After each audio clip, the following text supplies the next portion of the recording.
today. We are going to start a new series. And I am so helpful. We're going to spend the next couple months talking about King David, his life, and then concentrically we're going to look at Psalms that he wrote that correlated with those seasons in his life. So basically 1 week on the narrative and then 1 week in his Psalms. We're going to find a couple things that have been really interesting for me. First of all, David had what I would call a very non-linear life, it just doesn't work with the American dream and the way we see faith. You know, here's how we see faith. You ready? Up and to the right. This is how it's supposed to be, right? And we're supposed to start and it just gets better and better and better as we take more and more steps towards God. Well, David didn't do that. He was some giant version of this. And at the same time, he's called a man after God's own heart. He's kind of the leading Old Testament figure that was the messianic sort of finger pointer. And he also always kept his connection with God, despite the downs, which were somewhat due to him and somewhat not due to him. I think we can learn a lot from this series, and so we've called it Never Alone. And what I've been looking for as a middle-aged human being, I've been looking for what can I take from David's life that can both give me grace, that I'm not alone in the things that I have going on in my life, and what can I take from his life that will give me guidance as to make it through and become the kind of human that I think Jesus wants me to become. So today we're going to start with David and Goliath, one of the most famous stories in the Bible. And we're going to approach this from the perspective of confidence. So as I was thinking about this, I thought of something that happened this 2 weeks ago with my family. So I have 2 daughters. They're down in the basement there, 9 and 11 years old. And about a year ago, it was last spring, we picked up mountain biking together as a family. I went to the bike swap, which is happening this weekend. If you didn't know about it, you need to get a bike. That's the best way to get a used bike. So I went and I volunteered. I got up early. I picked out 2 great bikes for them, and our family started biking together. And because they didn't start in Devo or these other programs, we were the ones largely to teach them. And we had a blast, like them getting better. And our girls, those of you that know them will know that they just are constantly hounding us for activity. Like they want to get out and do stuff. And so we were constantly biking last year. And as we prepared for this year, the girls were saying, Dad, we really want to be in Devo. We really want to get better. We really want to be in a good class. So we were looking through the schedule of what to pick, and we picked the one that we thought fit them the best, which was the extended class on Monday nights. It was for their age group, 3rd to 5, grade, 3rd to 5th graders. And we picked one that I later found was the racing preparation class. So I called the coach, and I'm like, first of all, I have no idea how good my girls are compared to the rest of the boys and the classmates. But I called the coach, who I know, and he said, well, the big thing is your girls, to want to do this, they need to be very intense, which absolutely describes my girls, and they need to want to prepare for racing, which I didn't know if that fit my girls. So I talked to them on a walk, what do you guys think? And I talked them through the rides that they would be doing, rides that they haven't done yet, some of them. And I kind of processed with them, this is where you would be at, and this is what they're expecting out of you. And through that talk, my girls just got pumped. We're in, we want to do it. So a couple Mondays ago, we show up at the first class. And as a protective dad, I want to get them ready and give them the confidence they need, And so we show up, and it's all boys and 1 girl who has since quit. And their bikes are worth more than my car, which is normal, but my girls' bikes are not. And I'm looking at this group of 3rd to 5th graders. Some of you know what I'm talking about. And I'm just super intimidated, like to the point that I've got like heart palpitations. And I'm watching my girls and I'm just, I'm playing the daddy bear thing. Like, should I tell them maybe this is a bad idea? Like I'm second guessing their confidence. I don't really know what to do with this, but I'm like, I just gotta trust them, right? Parenting is the process of letting go, right? And so the girls got big smiles on their face, like they're oblivious to my whole inner conversation and world. And so I leave them at the trailhead, and I leave, and I'm praying. I'm really praying. God, like, help it to be a good experience. Make them strong, And I come back, and I get back, and they seem to be just having a blast. And of course, me, like I can't wait to pull them aside and be like, how did it go? And ask their coaches, And first of all, both Ingrid and Lucy have the biggest smiles on their face. And I ask them how it went, and Ingrid goes on to describe, well, we were climbing, and I kept hitting the tire of the guy in front of me. But when it got to the next stop in between, and we took a break, which I don't know why we're taking a break, she's like, I'm going to get on that coach's tire, and I'm going to stay on it. And so she said for the whole rest of the time, she was right behind the coach, leading the pack of boys. Lucy was right behind her. I'm just floored. I'm just like, how does this happen? And since then, my girls have been called queens of the climb. I mean, they're like in it, and these boys can't keep up with them. And I'm like, yeah, let's go. I knew it. It's just got me thinking about confidence. I love seeing that confidence in them. Confidence in themselves. The willingness to risk. The willingness to fall. The willingness to go do something they hadn't done before, but to believe in themselves and to give it everything they got. Today, that's kind of what we're talking about. Where does confidence come from? When you think about your life, you feel like you live in a world of confidence? How about this? Do you live with the appropriate confidence that you want? And then, of course, the correlation for our faith. You have confidence in who God has called you to be. Where does that come from? And for some of us that are a little farther along the journey, I've started to realize that sometimes confidence can wane as the complexity and questions increase. Should we have confidence? Where does that come? These are all the things that I want to address today as we look at the story of David and Goliath. Now, I was telling somebody before this, like, there's just too much here to cover in a night. I don't know why I'm trying to, but we're going to try to anyway. I'm going to spend the first part of my message telling the story, and I think it's a phenomenal one. And if you're interested in just the story of this book, you should read a book called David and Goliath by Malcolm Gladwell. He's a modern writer that went back and studied the story and drew out the correlations in a way that just made this story even more so come alive. But this story is the classic example of a little guy versus a big guy. A guy that believed in something beyond what everybody else could see. And there's so much here for us.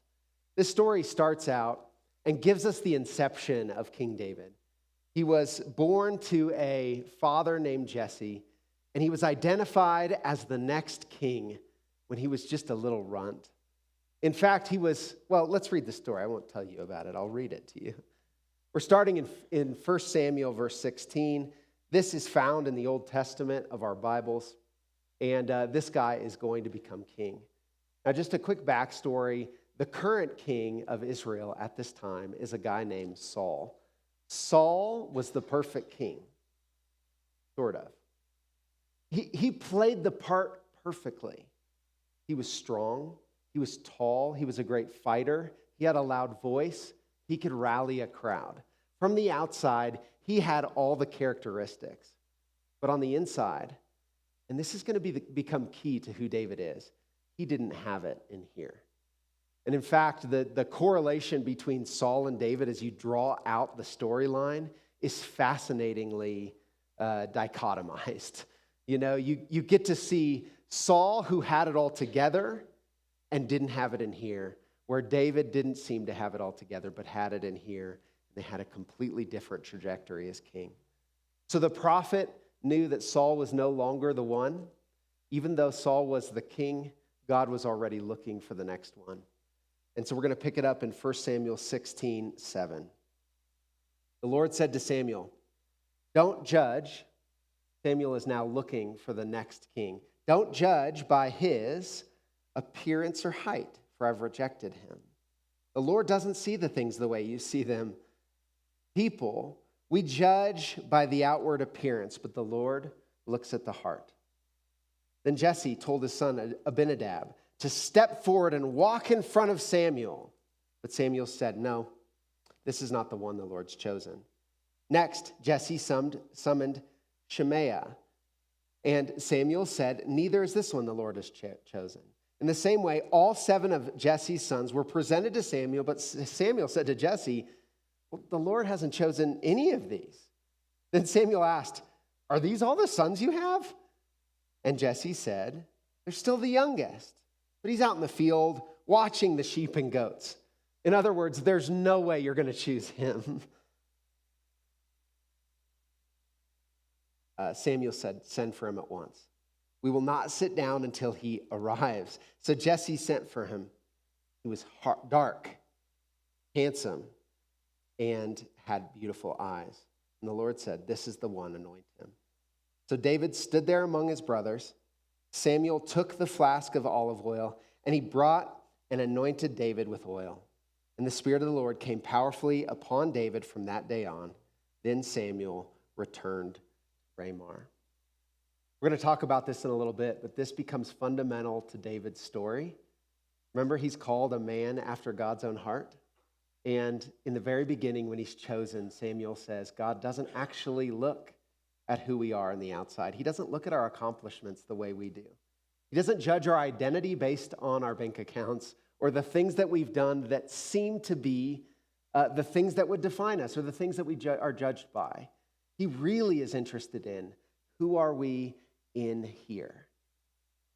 By the way, you can imagine that David's brothers, just like Joseph and his 12 brothers, this would have created a division. You know, they were literally walked in front of the prophet. They were this close to being king. I'm sure they put on their best show. And they didn't get it, and their punk, runt brother got it. And I'm sure that created a dichotomy or a division that probably even more so contributed to what David's going to later do in the story when he sees nobody acting against Goliath.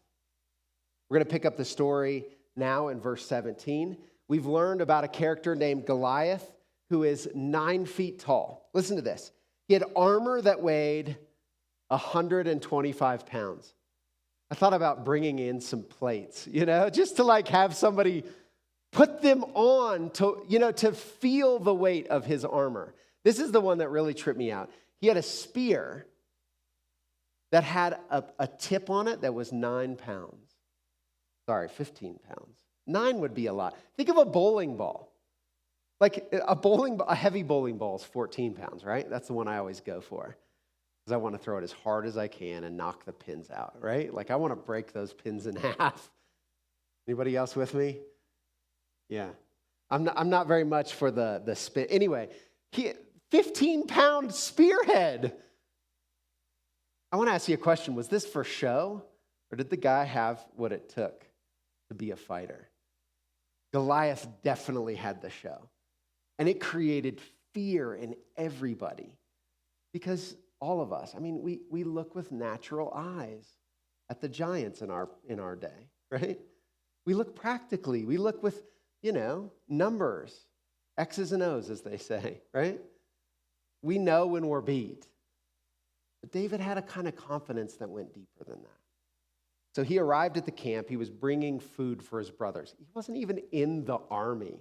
This dude is still the punk sheep guy. Verse 24, he arrived at the camp just as the Israelite army was leaving for the battlefield with shouts and battle cries.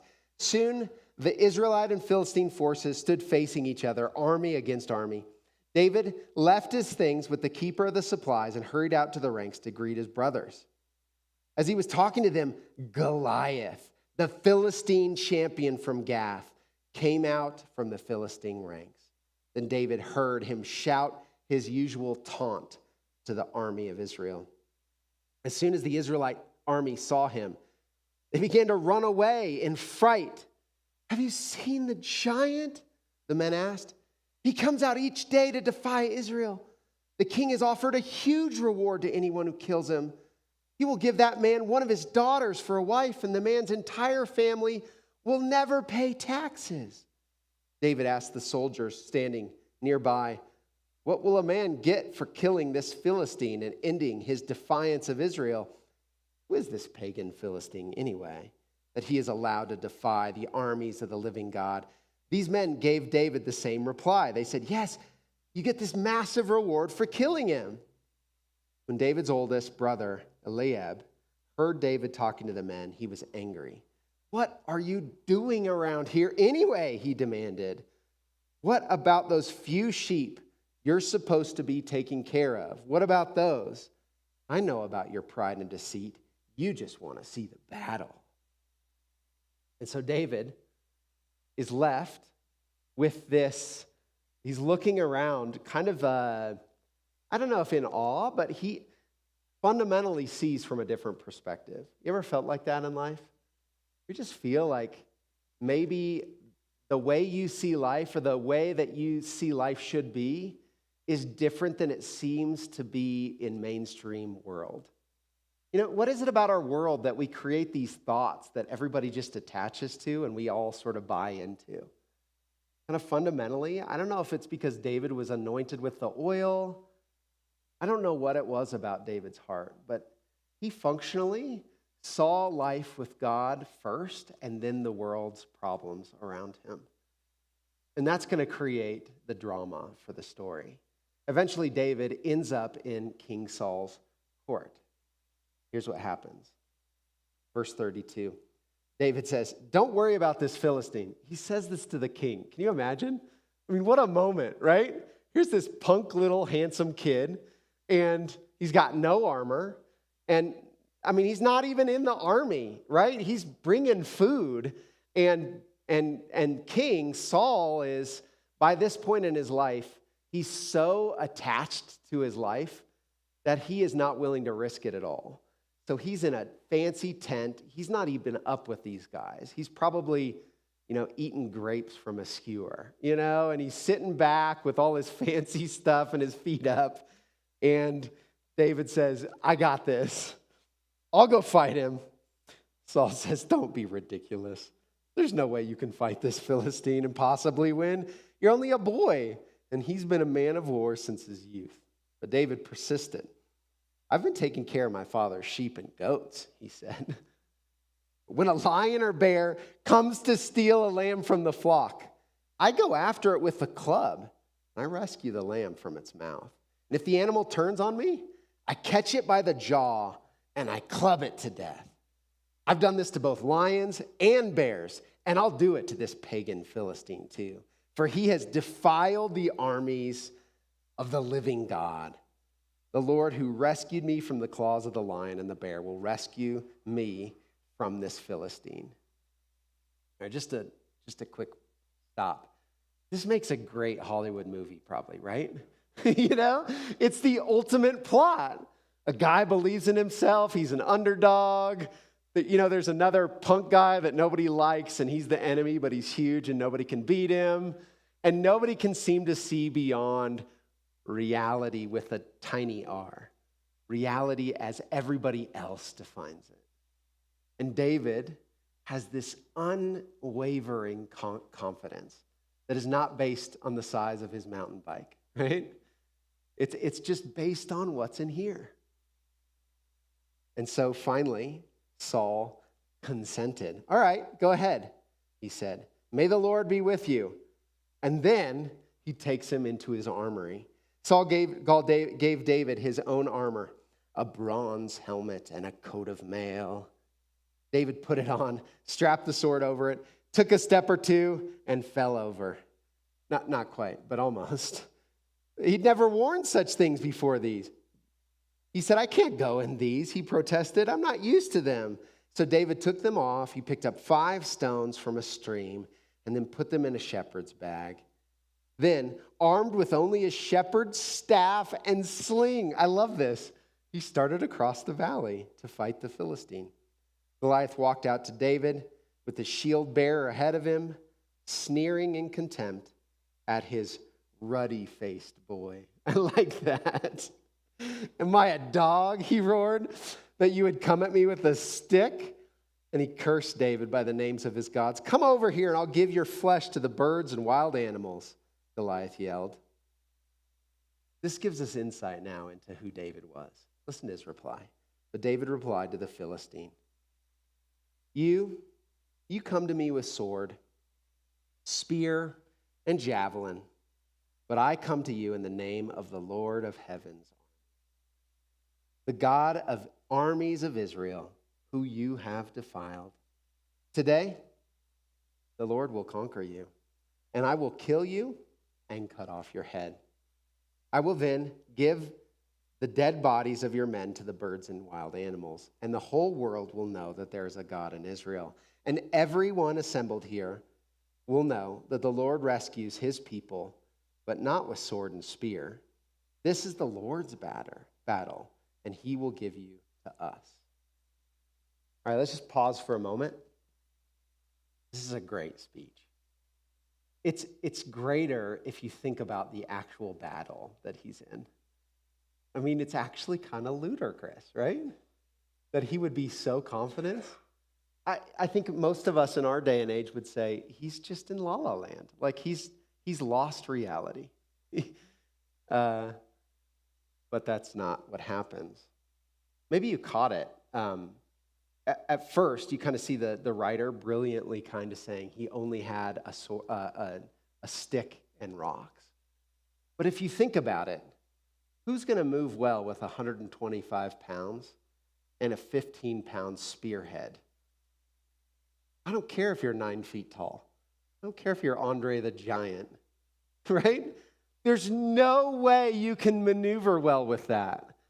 And if you think about it, Goliath had become so infatuated with himself, with his arrogance, that he had traded braggadocious rights over wisdom. It's actually pretty clear in the story. If you look at it, David was the only one seeing things clearly. And you know why? I think he had nothing to lose, and I think he was hungry. Whereas Goliath didn't actually think somebody was going to come fight him in a way that would expose his weaknesses. In other words, he'd become so prideful that he had massive blind spots. And this is the thing about being hungry. This is the thing about being the underdog. This is something that's brilliant about confidence.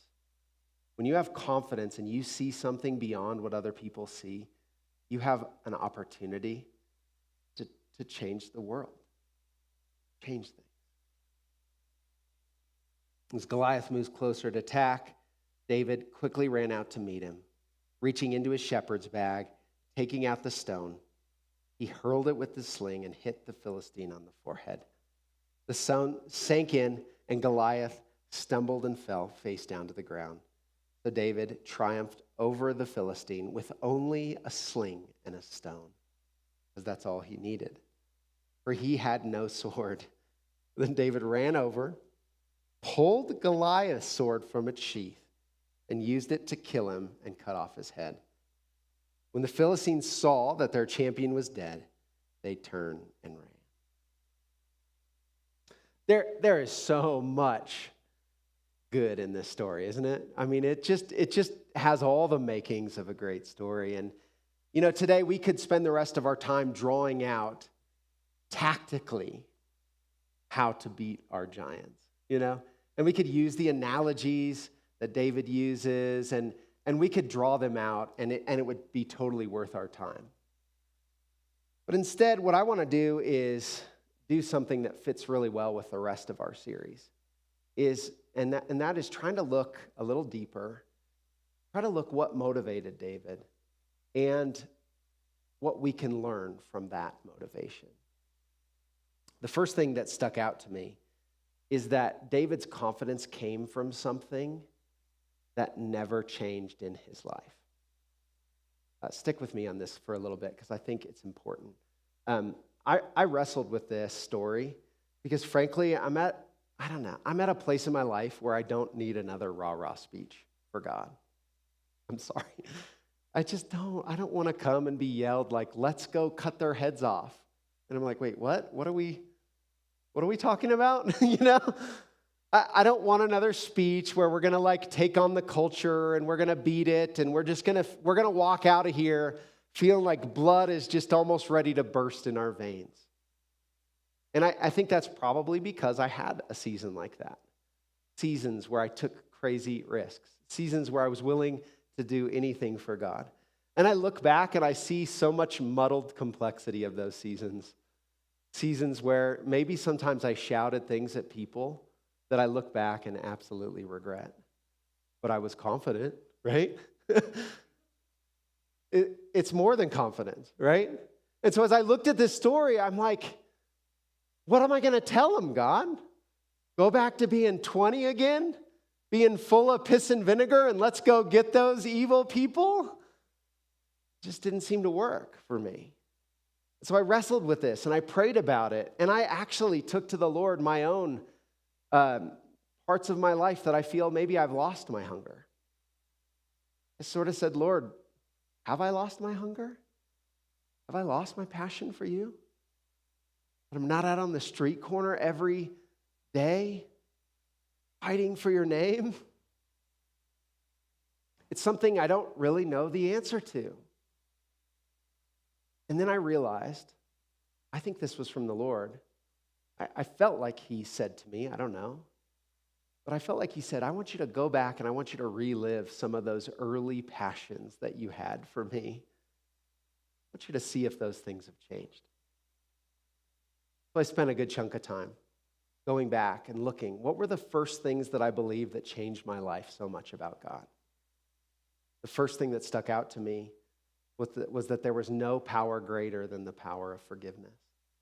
I remember the first time that I felt clean and forgiven for my sins, how I kind of wept until I couldn't weep anymore, and then I just felt clean. I felt acceptable. I felt loved. And the fact that God could do that for me I had a new joy that I couldn't ever remember having. So as I remembered that this week, I was like, well, God, did that change? No. My passion for your forgiveness, that hasn't changed. I look back to other things, and I won't go into my things, but here's what I realized. The initial things that God spoke to me that gave me confidence, that helped me see the world differently, that gave me the guts to take the steps that I felt like I had to take, those things are still down within me. And then I looked at David's life because I've been studying it beginning to end. And like I said, David had some great moments, but I think his greatest was this moment, by the way. And that's his first moment. Not exactly how we want our days to go. He had all of these moments, and yet, you know what never left him? Some of the things that he discovered in his first moments. I want to read to you a few of his. David's confidence came from believing that the heart mattered more than his outward appearance. Over and over, you see in the Psalms, David confessing before the Lord, oh, but you're not interested in what I do on the outside. You're most interested in what I do on the inside. And when you compare this to Saul, who was the complete opposite, you see how different and powerful this was. In Psalms 40, David says, sacrifice isn't what you desire, but a broken and a contrite spirit. David knew that the heart mattered more than anything. And it just brought me back to actually this week. I was with a group of guys in San Diego helping lead a group of leaders. And there was one particular leader who was on this journey, who's been the entire time on the journey that we've been on together, he's been doubting and questioning his faith. To the point that he, last year said he wasn't a Christian anymore. But this year, Luke is his name, his company hit it big. They'd been working and working and working, and they had an investor come in, and now Luke doesn't have to worry about money ever again in his life. And so he's asking bigger and different questions that don't involve the next rat race and the next hill to climb. And you know what he's come to the conclusion of? He needs something bigger than himself that actually is perfectly described in the scriptures as the way Jesus lived. And all week he was wrestling with, how do I give up my life so that I can follow that? I loved it. I just loved being with Luke this week, who had every reason to not give us, not even to be there at this now dumb leadership conference that he's clearly ascended beyond, But instead, there he is wrestling with, how can my heart be right? That's exactly what David was saying. And we see it throughout his life. No matter how good, no matter how bad, his heart had to be right. The second thing, I'll describe it this way. His confidence came from believing that Jesus, or God at this point, was no Jesus, at least by name, was the absolute center of the universe. This is, I think, David's greatest gift. And you'll see it when you read any of the 70 Psalms that he wrote. He's always talking about how God is the center, how God is great, and how really in life everything should be based on that fact instead of trying to fit God in. As I was thinking about this, I was reminded of a psalm that I would read before every football game in college. Psalm 18. I love how David describes God in this. Listen to this. It just would literally get me pumped up. I don't even know. I look back and I'm like, what was I thinking? God was going to come and make me like him when I tackled somebody? I don't know. But this would pump me up, and I would read it every week. This is what David said. In my distress, I called on the Lord. I cried for help. This is Psalms 18. From his temple, he heard my voice. My cry came before him into his ears. The earth trembled and quaked. The foundations of the mountain shook. They trembled because he was angry. Smoke rose from his nostrils. Consuming fire came from his mouth. Burning coals blazed out of it. He parted the heavens and came down. Dark clouds were under his feet. He mounted the cherubim and he flew.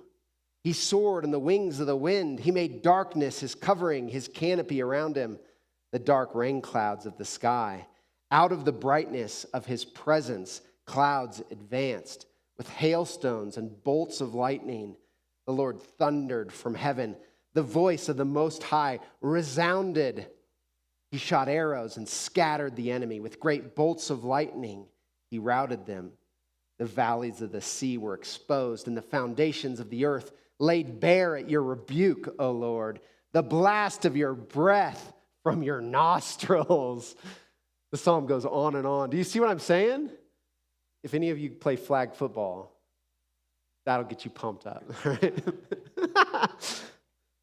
No, but David, just the way he saw God was different. I don't know when this happened or how it happened, but from his heart, when he saw human race and all the things we did, and then he saw God, he just knew God was at the center. He knew that God mattered more. And when Goliath came marching, he put it to the test, didn't he? What unbelievable action, motivated out of a confidence that this life really isn't about Goliath and his chance. The third thing I see that is true in this early story and is true throughout for David, we could call this his core values, is that his victories would come when he acted out of God at the center rather than out of the expectations of others. This sounds so obvious, right? We could even say, in a lot of the emotional health movement, right, and psychology today, we're taught that we need to learn how to act out of ourself as the center, or out of, just basically out of a confidence, right? And that doesn't basically need everybody to approve of what we do for us to do it. And this is hard. We live in a very codependent world, a very anxious, fearful, codependent world. So we're constantly wanting to fit in. David understood that his battle would always be right there. The battle of not just believing that God was who he said he was, but acting out of that. And, of course, in this story, we see that happen. Another way we see that happen over and over in the Psalms and in David's story is his constant fight for the poor. David was constantly seeing the world as a place where people should be treated with dignity and grace and love. And when that didn't happen, his goosebumps reared up. I mean, he said, I'm going to make a difference. I'm not going to listen to it. I'm going to step in, and we're going to fight those giants. George Bernard Shaw said this, and I think this fits about who David was. The reasonable man adapts himself to the world. The unreasonable man is the one who persists in trying to adapt the world to himself. Therefore, all progress depends on the unreasonable man. And that's confidence, isn't it? In fact, isn't that the confidence that we want? The kind of confidence that sees life not from the perspective of what we're supposed to see, but the perspective that we inherently have as God's image bearers. I want to transition to a couple thoughts. These are my closing thoughts. I have 3 of them. They won't be long. This is my 39-year-old thoughts, which are definitely different than my 29-year-old thoughts would have been. And they're probably different than what my, if I have the grace of living to 59-year-old thoughts would be. But here's my thoughts. First of all, I think we need to find the confidence of our crucible. Okay, a couple words here. Crucible. We all have them. A crucible is like a sharp, pointy object that sticks itself into you. It's uncomfortable. You and I have uncomfortable things in our life. We want to avoid them. In fact, we would love it if God would act in such a way that would prevent crucibles, but he doesn't. Life is defined by crucibles. And when we experience those crucibles, they have a way of bringing out our inner resilience. They have a way of clarifying the kind of confidence that we believe in. And I realized that in my story, I was blessed at 19 in the middle of my crucible at that time, which was my life was not working out that well for me. And for the first time, I realized I didn't have a path forward. I didn't have a way to make my life good. And so I opened myself up to listen at chapel instead of just go to chapel. And I started to find and realize that God cared about these things too. I mean, it was just amazing for me to go back and look at my initial crucible and realize the things that God put in me that are unique to me, that I've cared about ever since. There's so many things that, God rose up, and for whatever reason, by the way, they seemed more real at the beginning of my life. Can anybody else relate to this? I don't know what it is, but there's a black and white transition when we first receive the goodness of God that is just, it's powerful. For some of you, I just actually think you haven't found that crucible yet. You're still going along with the flow, but you're unhappy. And just like Luke, my buddy who was realizing that he wanted his life to be about something more than himself, this might be a moment for you in that. Maybe you hear a story about the confidence of David and you're inspired because you're like, I want to have that kind of confidence in the midst of the chaos around me. I want to know how to rise up in a way that's authentic to who I am and what I dream about and what I care about. I would say that is a path of surrender. That is a path of laying down and picking up. And we don't have enough time to sort of talk about what all that is. But David received it. And there's all kinds of people in the scriptures that received it. I've received it. Your friends around the room here, many of them have received it, and you can too. So find the confidence of your crucible. Okay, this second one is probably where most of you find yourself, which is needing to remember the confidence of your crucible. I just think life has a way of beating us up or beating out our passions. And you know those things that, again, I'm calling them piss and vinegar. I hope that's okay to say at church. Like we need those things. Actually, I think they're within us.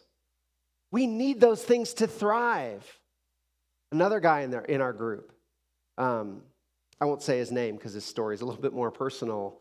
His marriage is just absolutely falling apart.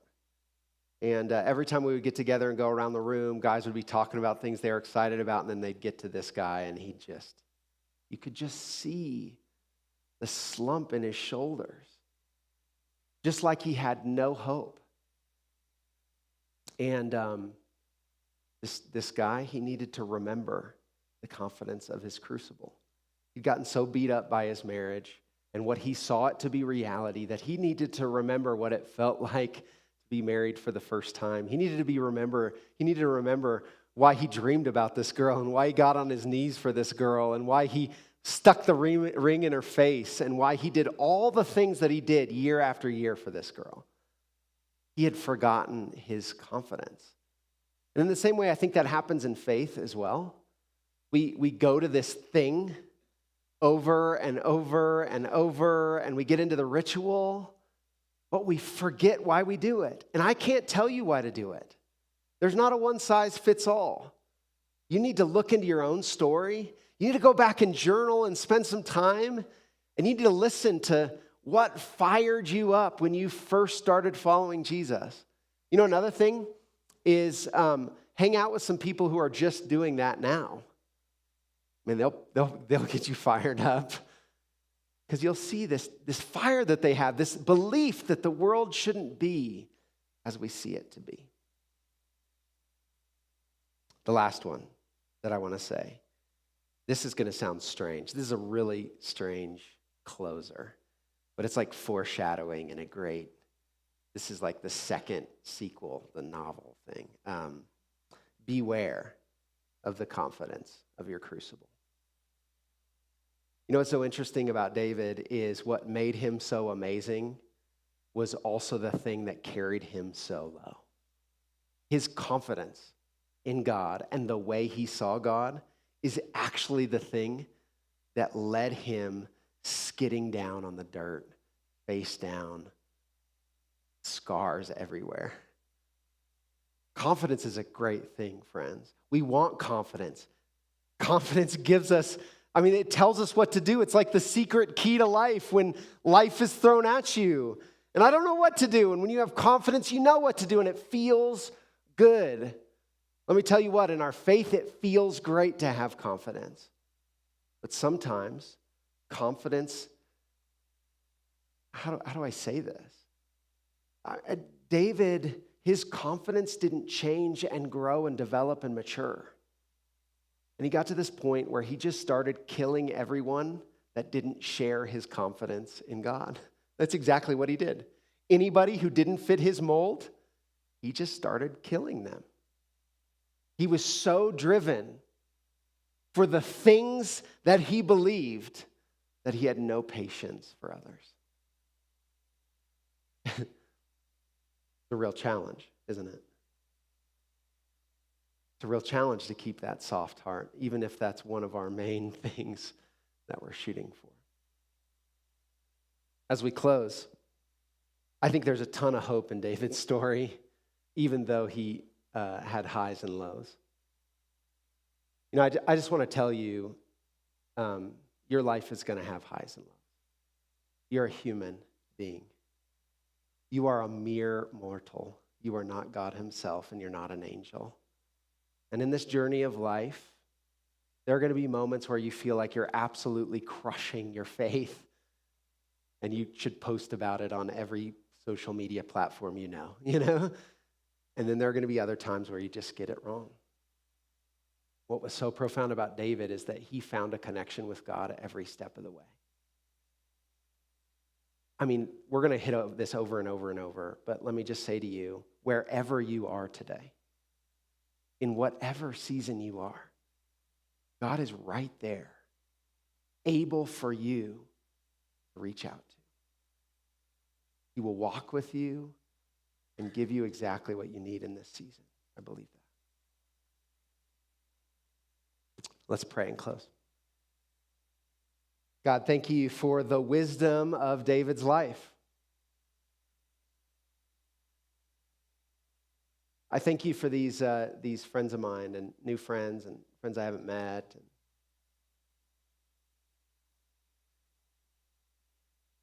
I thank you that they're here, taking the time out of their week to reorient their life around following you. For those who need to find confidence, would you help them find it? For those who need to remember their confidence, would you help them find it? And for those who need to repent of their confidence, would you also help them to do that? Lord, we ask that this series would speak to us and that we would each keep finding ways to be like you and be your representatives to a world that is in desperate need of love and grace and truth. I pray this in Jesus' name. Amen. All right. We are done, but we're starting something new, and that is there's going to be a few of us at the end of every service up here just available for prayer. Maybe you feel like something particularly intense is happening in your life, or something we spoke about triggered something. The few folks up here would just love to pray for you, would love to.